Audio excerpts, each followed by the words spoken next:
Hello. Chapter number 4 our green companions याच्या part 1मध्ये आपण page number 36पर्यंत बघितलं होतं, ज्याच्यामध्ये टाईप्स ऑफ फ्रूट्स आपण कवर केले होते. आता आपण लाईफ स्पॅन ऑफ प्लांट्सपासून स्टार्ट करणार आहोत. Life span of plants. Each plant has some approximate lifespan. Plants have specific life cycle. Some plants live for a very short time, while others lives for many years. प्रत्येक प्लांटचा एक life cycle असतं, तेवढे वर्ष ते झाड जगतं. काही झाडं कमी काळासाठी जगतात तर काही झाडं जास्त काळासाठी जगतात. Plants like marigold, wheat and spinach live for few months. Wheat म्हणजे गहू, स्पिनॅच म्हणजे पालक आणि मॅरीगोल्ड म्हणजे झेंडू. ही झाडं ठराविक महिन्यांसाठीच जगतात. On other hand plants like rose, orange, jujube म्हणजेच बोर and pomegranate live for several years. Rose म्हणजे गुलाब, ऑरेंज, बोर, पोमोग्रॅनेट म्हणजे डाळिंब ही काही वर्षासाठी झाडं जगतात. Trees like peepal, tamarind, coconut, drumstick, हादगा and breadfruit live for many years. आता हादगा आणि ब्रेडफ्रूट याचे पिक्चर मी तुम्हाला दाखवते इथे. बघा, हादगा तुम्ही बघितलं असेल, त्याला मराठीतही हादगाच म्हणतात. आणि ब्रेडफ्रूट हे एक प्रकारचं फणसाचंच विलायती बीज आहे असं आपण म्हणू शकतो. टॅमरिंड म्हणजे चिंच, ड्रमस्टिक म्हणजे शेवगा. While some species of banyan can sometimes live for hundreds of years. बनियान म्हणजे वडाचं झाड. तर वडाचं झाड काही शेकडो वर्षांसाठी सुद्धा जिवंत राहू शकतं, फॉर 100 ऑफ इयर्स. तर हे लाईफस्पॅन सांगितलं तर आपल्याला. आता आपण बघणार आहोत की हे जे काही पिक्चर्स दिलेत हे कोणते प्लांट्स आहेत आणि ते कुठल्या पार्ट ऑफ प्लांट आहेत आणि ते किती वर्षांसाठी ती झाडं जगतात ते बघणार आहोत. Identify the plants that bear seed, flower, fruit, root shown in the pictures given below. Write their approximate life span in your notebook. आपण आता इथे बुकवरतीच लिहिणार आहोत. पहिलं जे आहे ते तुम्हाला ग्रेन दिसेल. ग्रेन म्हणजे धान्य. हे कोणतं धान्य आहे तर हे आहे ज्वार. आणि हे जवळपास 1 वर्षापर्यंत जगतं झाड. त्याच्यानंतर सेकंड आहे मॅरीगोल्ड म्हणजेच झेंडू. हे झाड किती वर्षासाठी जगतं? अंदाजे 1 वर्षासाठी. आणि हे ग्रेन दाखवलंय म्हणजेच काय आहे या झाडाचं? सीड. आणि मॅरीगोल्डचं काय दाखवलंय त्यांनी? फ्लॉवर. मी इथे लिहितेय, तुम्ही नोटबुकमध्ये मेन्शन करून घ्या. Next is a fruit. हे काय आहे? एक फळ आहे. हे कोणतं फळ आहे? पोमोग्रॅनेट.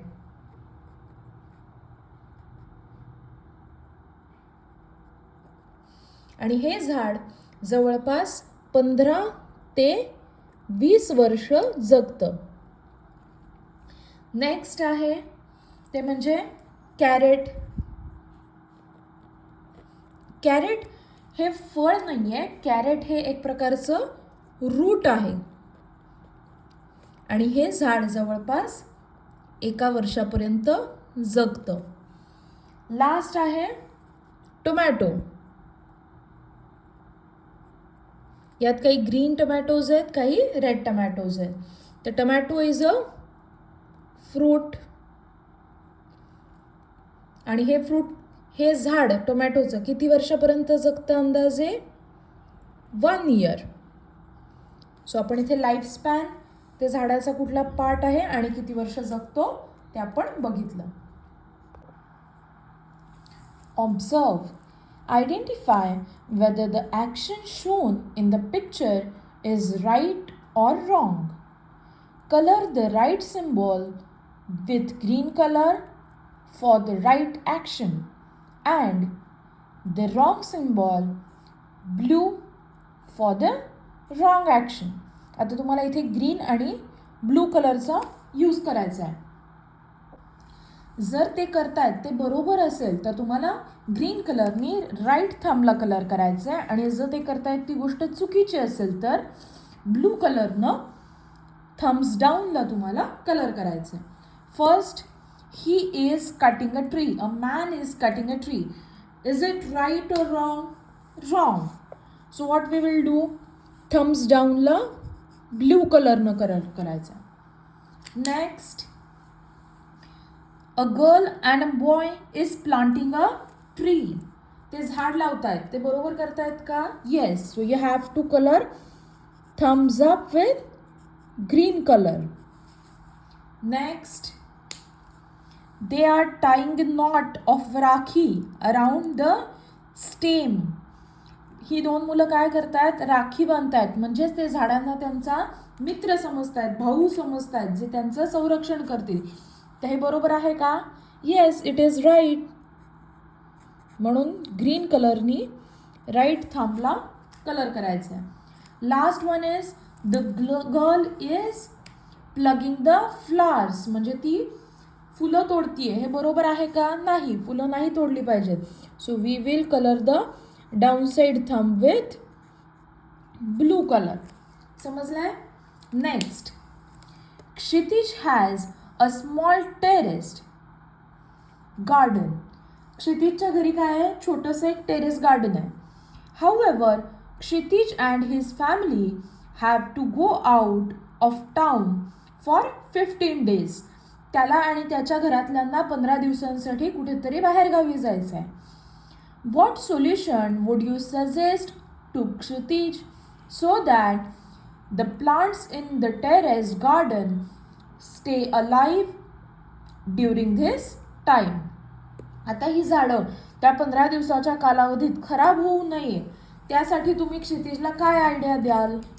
बघा, तुम्ही काय करू शकता? एक बॉटल घेऊ शकता, त्याला होल करू शकता, त्यात पाणी ठेवून उलटी बॉटल तुम्ही कुंडीमध्ये ठेवू शकता. म्हणजे ड्रिप इरिगेशन, छोटे छोटे एक एक थेंब पडून पडून रोज झाडांना पाणी मिळत राहील. कळालं? अजून काही सोल्युशन असेल तुमच्याकडे तर मला कमेंटमध्ये नक्की सांगा. Next,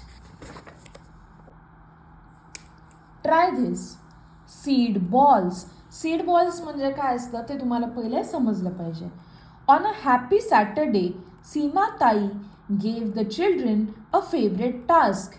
come on, today we will make seed balls. सॅटर्डेला सीमाताई काय म्हणतात मुलांना की चला आपण आता सीड बॉल बनवूया आज. तर सीड बॉल म्हणजे काय असतं? माती आणि तुमच्याकडे ज्या ड्राय झालेल्या म्हणजे सुकलेल्या बिया असतात त्या एकत्र केल्या जातात आणि त्यांचा एक लाडूसारखा आकार म्हणजे गोळा बॉल बनवला जातो. त्याला म्हणतात सीड बॉल. आता तो का बनवतात, त्याचे उपयोग काय ते आपण खाली बघूयात. The children has stored seeds of various trees they had collected and seeds from fruits they had eaten. They mixed fertile soil from the garden, cow dung, a little water and the seeds together. मुलांनी काय केलं होतं? वेगवेगळ्या प्रकारच्या seeds जमा केल्या होत्या, ज्याची त्यांनी जी फळं खाल्ली होती त्याच्या बिया साठवल्या होत्या आणि त्यांनी काय केलं? फर्टाईल सॉइल म्हणजे चांगली सुपीक माती घेतली, त्याच्यानंतर कावडंग म्हणजे शेण, थोडंसं पाणी आणि त्या बिया एकत्र केल्या, त्यांना मिक्स केलं. They made lemon-sized balls of the mixture and dried them in the sun. त्यांनी काय केलं? छोट्या छोट्या लिंबाच्या आकाराचे त्याचे बॉल बनवले आणि उन्हामध्ये त्यांना वाळवलं. After the rain started, the children took the prepared seed balls and scattered them in open spaces in the surrounding. त्यांनी काय केलं? पाऊस जसा पडायला लागला तसं मुलांनी ते बॉल्स घेतले आणि त्यांच्या आजूबाजूला जिथे रिकामी जागा आहे, घराच्या आजूबाजूला, शाळेच्या आजूबाजूला, तिथे त्यांनी त्या सीड बॉल टाकून दिल्या. They decided to take care of the saplings that grew from them after a few days. थोडे दिवसांनी त्या सीड बॉल मातीमध्ये गेल्यामुळे त्याचं काय होईल, रोप तयार होईल. त्या रोपाची काळजी घ्यायचं त्या मुलांनी ठरवलं. For the protection of the environment, each one of us should plant and nurture as many as trees as possible in the surrounding courtyard and school premises every year. आपण काय केलं पाहिजे, प्रत्येकानं एक झाड तरी लावलं पाहिजे आणि त्याचे नर्चर म्हणजे काळजी घेतली पाहिजे, त्यांना वाढवलं पाहिजे जेवढं जमेल तेवढं. आपल्या आजूबाजूला, आपल्या अंगणामध्ये, आपल्या शाळेच्या प्रिमायसिसमध्ये, शाळेच्या सभोवतालच्या परिसरामध्ये आपण झाडं लावली पाहिजे आणि त्यांची काळजी घेतली पाहिजे. Next, let us understand uses of plants. आता झाडांचा आपल्याला बऱ्याच प्रकारे फायदा होतो, त्यापैकी आपण काही आत्ता इथे बघणार आहोत. There are various types of plants around us in fields and in forest. आजूबाजूला बऱ्याच प्रकारची झाडं असतात, काही फील्डमध्ये, शेतामध्ये, काही जंगलामध्ये असतात. From these trees we get food, clothing, shelter, shade and medicines. आता बघा, या झाडांपासून आपल्याला काय काय मिळतं, अन्न, कॉटन जो असतो कापूस त्याच्यापासून क्लोथ म्हणजे कापड तयार होतं, शेल्टर प्राण्यांसाठी किंवा माणसांसाठी सुद्धा घरं बनवताना आपण शेल्टर म्हणजे आपलं निवासस्थान बनवण्यासाठी झाडाचा वापर करतो, शेड म्हणजे सावली आणि मेडिसिन म्हणजे औषधं आपल्याला या झाडांपासून मिळतात. Observe, write the names of the items in the accompanying picture. आता ह्या बाजूला जे चित्र आहे याची तुम्हाला काय करायची आहेत, नावं लिहायची आहेत, टॅग करून लिहायचे. मी एक फोटो दाखवते, त्यामध्ये त्याची नावं लिहिलेली आहेत. आणि from which plants are those items made, आणि कुठल्या झाडाच्या अवयवापासून आणि कुठल्या झाडापासून ते बनलेले आहेत आयटम्स, ते सुद्धा मी तिथे लिहिणार आहे. ते तुम्ही बघा फोटोमध्ये.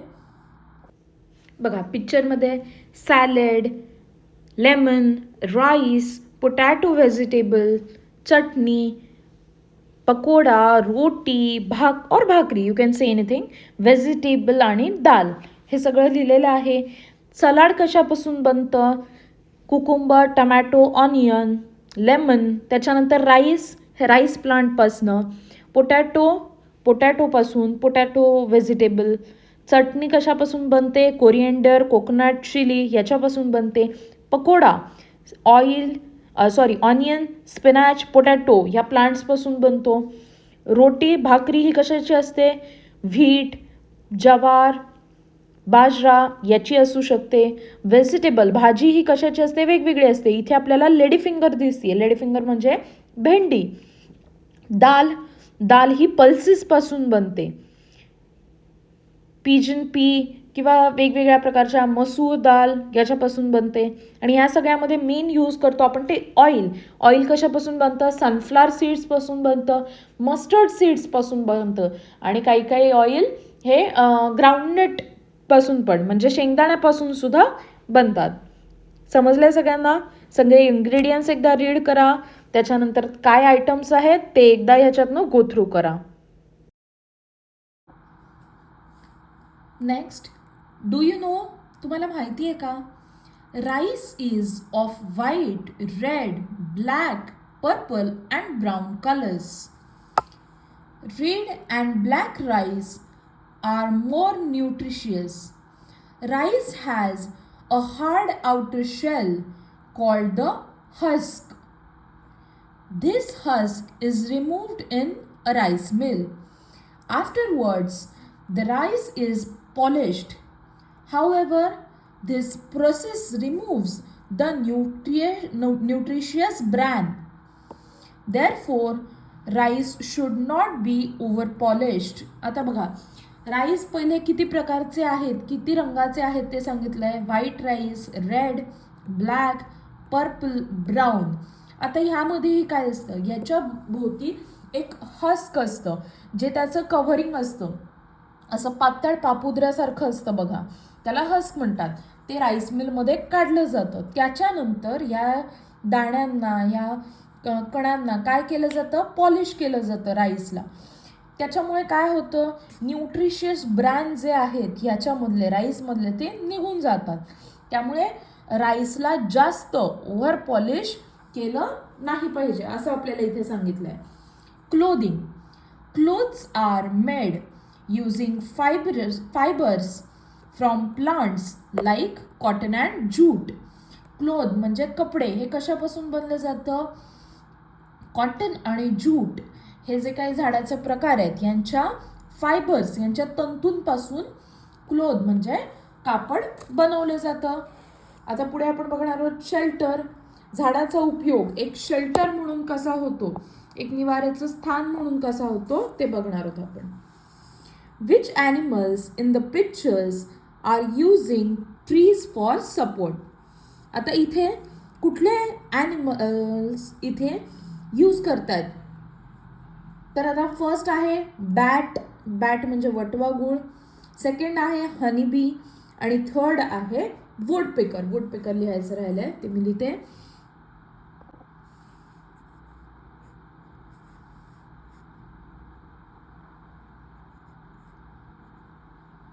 वुडपेकर हे सिंगल स्पेलिंग आहे, तुम्हाला एकत्र लिहायचं आहे. Next, which birds nest have you seen in the trees around you? तुमच्या आजूबाजूला जी झाड आहेत त्याच्यावर तुम्ही कोणत्या कोणत्या पक्ष्यांची घरटी पाहता, इथे सगळ्यांची नावं लिहा. पॅरेट असेल, त्याच्यानंतर अजून क्रो, ते लिहू शकता तुम्ही ते. Next, which parts of plants have been use to build the house shown in the picture? या बाजूला जे घर दाखवलं ते घर बनवण्यासाठी प्लांटच्या कुठल्या पार्ट्सचा यूज केला आहे ते तुम्हाला सांगायचं आहे. ड्रायड लिव्स हे जे आहेत इथे वरती यूज केलेले आहेत, सुकलेली पानं. स्टेम म्हणजे बुंधा झाडाचा खोड, ते यूज केलेलं आहे इथे कट करून प्लँक म्हणून. बांबू यूज केलेला आहे. Birds build nests in trees. Animals like monkeys live in trees at night, hence roost on tree branches or take shelters in tree branches. Humans use wood to build huts. Also, walls are made of wattle. Wattle म्हणजे कुडा and bamboo. Walls ज्या असतात त्या कुडा म्हणजे wattle आणि बांबूच्या बनवल्या जातात. Wood is used to make doors, windows and rafters for the house. वरती घराच्या वरती कौलांसाठी, विंडो म्हणजे खिडक्यांसाठी, दारासाठी वूड यूज केलं जातं. The upper floors of many houses are build from wood. सगळ्यात वरचे जे मजले असतात ते मोस्टली वूडपासून बनवले जातात. Wood from trees such as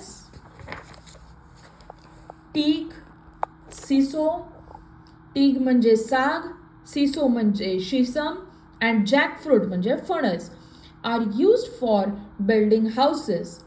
Houses built using natural materials like coconut leaves, झावळ्या, hay, पेंढा, grass, गवत, wattle, खूड, bamboo, wood and cow dung are airy, cool and inexpensive to build.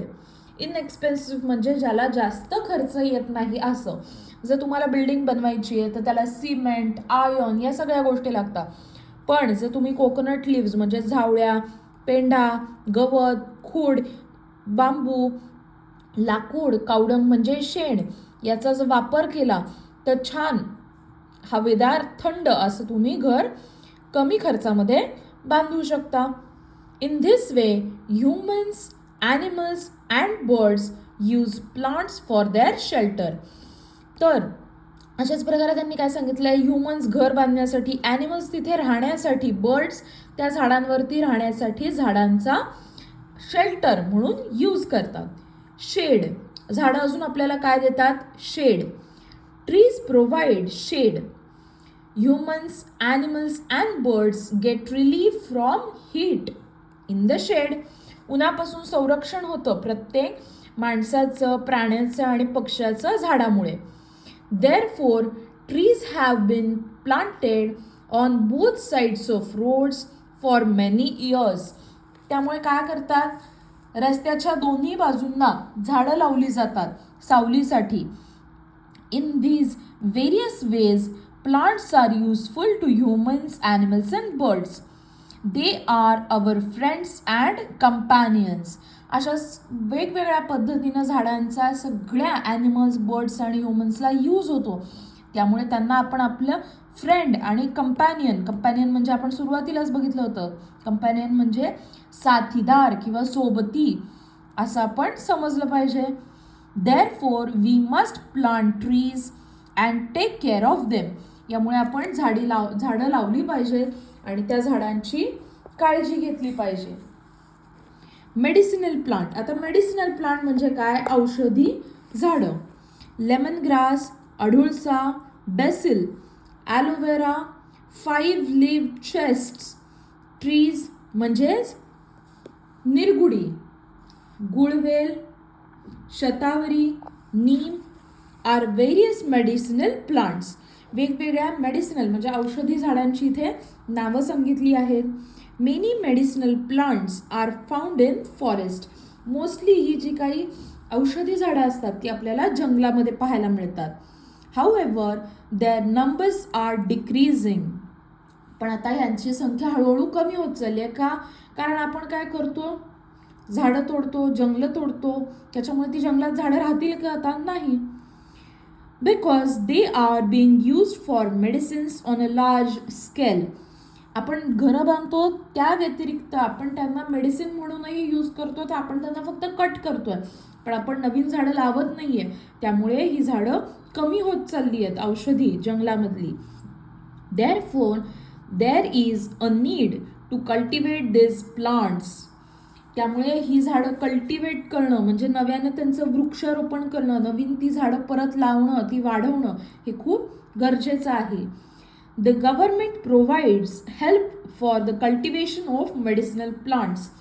तर गव्हर्नमेंट काय करतं, सरकार आपल्याला मदत करतो. तुम्हाला अशी झाडं लावायची असतील तर तुम्हाला फंडिंग करतं, काही सॅपलिंग्स म्हणजे छोटी छोटी रोपं तुम्हाला प्रोव्हाइड करतं. अशा प्रकारे गव्हर्नमेंट आपल्याला मेडिसिनल प्लांट औषधी झाडं लावण्यासाठी मदत करत राहतं. डू यू नो, तुम्हाला माहिती आहे का, ह्याच्या आधी मी तुम्हाला सांगते की आपण वी हॅव स्टडीड धिस बघणार आहोत. तो नक्की पूर्ण व्हिडिओ बघायचा आहे, कारण या पूर्ण चॅप्टरमध्ये आपण काय काय शिकलोय ते आपण त्यामध्ये बघणार आहोत. Our country has a tradition of Ayurveda for thousands of year. आपल्या देशामध्ये, इंडियामध्ये हजारो वर्षांची आयुर्वेदाची परंपरा आहे. वैद्य Parshuram Khadiwale was a famous वैद्य फ्रॉम पुणे. तुम्ही जर पुण्यामध्ये राहत असाल तर तुम्हाला माहीत असेल शनिपारच्या आजूबाजूला एक आहेत वैद्य, अजूनही त्यांचं तिथे दुकान आहे, खडीवाले वैद्य म्हणून. ते महाराष्ट्रातले सगळ्यात जुने असे आयुर्वेदिक वैद्य आहेत. He studied Ayurveda and prepared various medicines. त्यांनी आयुर्वेदाचा अभ्यास केला आहे आणि वेगवेगळ्या प्रकारची औषधं बनवली आहेत. He wrote books on the cultivation of medicinal plants, methods of preparing medicines, methods of treatment. He used to tell everyone to develop medicinal gardens in every village. प्रत्येक गावामध्ये झाड लावली पाहिजेत औषधी असं ते म्हणतात. त्यांनी जे पुस्तक लिहिलं आहे त्यामध्ये ती मेडिसिनल झाडं, औषधी झाडं कशी लावायची, औषधं त्या झाडांपासून कशी बनवायची आणि कुठल्या उपचारांसाठी, कुठल्या रोगासाठी कुठलं औषध गरजेचं आहे याच्यावरती त्यांनी पुस्तकसुद्धा लिहिलेलं आहे. प्रत्येक गावामध्ये का असावं, कारण प्रत्येक गावामध्ये कोणी ना कोणी आजारी पडतं, मग त्यांना औषधांची गरज असते. त्यामुळे प्रत्येक गावामध्ये ही औषधी झाडं लागली पाहिजे असं त्यांचं म्हणणं आहे. अँड इन देअर बॅकयार्ड्स म्हणजे अंगणामध्ये सुद्धा ही लावली पाहिजे. For this noble work, the government of India honored him with the National Dhanvantari Award. त्यांना कुठला अवॉर्ड मिळाला आहे? National Dhanvantari award. आता आपण बघणार आहोत वी हॅव स्टडीड दिस. या पूर्ण चॅप्टरमध्ये आपण काय काय शिकलो ते बघणार आहोत. हे नक्की व्यवस्थित सगळ्यांनी बघायचं आहे, म्हणजे तुमचा पुढच्या 2 मिनिटांमध्ये पूर्ण चॅप्टर रिवाईज होऊन जाईल. We have studied this. आपण ह्या चॅप्टरमध्ये काय शिकलो? Flowers produce fruits and new plants are grown from the seeds within those fruits. काय असतं?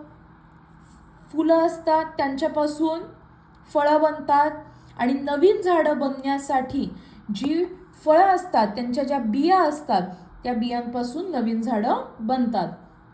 Many plants are autotrophic, some are heterotrophic and some are insectivorous. आता आपण ऑटोट्रोपिक हेट्रोट्रोपिकचं डिफरन्स बघितलं होतं. मी परत एकदा सांगते. ऑटोट्रोपिक म्हणजे जी झाडं स्वतःचं अन्न स्वतः तयार करतात त्या झाडांना म्हटलं जातं ऑटोट्रोपिक. जी झाडं दुसऱ्या झाडांवरती अन्नासाठी पाण्यासाठी डिपेंड असतात, स्वतःचं अन्न स्वतः बनवत नाहीत, ते असतात हेट्रोट्रोपिक. आणि जी झाडं कीटकांना खाऊन, तुम्ही कार्टूनमध्ये वगैरे बघितलं असेल, असं त्या झाडाचं तोंड उघडतं, किडा आत आला की ते झाड तोंड बंद करतं, अशी बरीच झाडं आहेत. अशा झाडांना काय म्हटलं जातं? Insectivorous plants. Simple leaf and compound leaf are 2 types of leaves. Simple leaf म्हणजे एका स्टेमला एकच पान म्हणजे सिम्पल लीफ, आणि कंपाऊंड लीफ म्हणजे काय? एका स्टेमला अजून काही छोटे छोटे स्टेम्स आणि त्यांना छोटी छोटी पानं. ही कुठली असतात? टॅमरिंड म्हणजे चिंचाचं, कोकोनट नारळाचं झाड, अशा झाडांना अशा प्रकारची कंपाऊंड लीव्स असतात. Taproot and fibrous root are 2 types of roots. Each plant has some approximate lifespan. प्रत्येक झाडाचा एक लाईफस्पॅन असतो की तेवढे वर्षच ते झाड टिकतं किंवा जगतं. टॅपरूट म्हणजे काय असतं? टॅपरूट म्हणजे जमीन आहे, जमिनीच्या खाली एक मोठं रूट असतं आणि त्यालाच छोटे छोटे रूट्स असतात, हे झालं टॅपरूट. आणि फायबरस म्हणजे कॅरेट. कॅरेट माहिती आहे सगळ्यांना. कॅरेटला कसे छोटे छोटे असतात मुळं, फायबरस तसं. त्यानंतर जिंजर, गार्लिक म्हणजे लसूण. लसणाला कसे फायबर्स असतात खाली, रूट्स छोटे छोटे, त्याला फायबरस रूट्स म्हणतात. Plants are used for food, clothing, shelter, shade, medicines. हे खूप महत्त्वाचं आहे. प्लांट्स म्हणजे झाडांचा वापर कशा प्रकारे आपण करतो, त्याला आपण अन्न त्याच्यापासून मिळतं आपल्याला. ग्रेन्स, फ्रूट्स, व्हेजिटेबल्स आपल्याला मिळतात. त्याच्यानंतर क्लोदिंग म्हणजे कपडा, जूट आणि कॉटन याच्यापासून कपडा बनवला जातो. शेल्टर म्हणजे जिथे राहण्यासाठी ॲनिमल बर्ड्स यूज करतात, ह्युमन्स त्याचा. शेड म्हणजे सावली आणि मेडिसिन म्हणजे औषधं. तुम्हाला हा व्हिडिओ आवडला असेल तर प्लीज लाईक करा. तुम्हाला मी इथे लिंक देते. तुम्हाला नेक्स्ट व्हिडिओमध्ये या लेसनचे सगळे क्वेश्चन आन्सर्स दाखवेन मी. थँक्यू.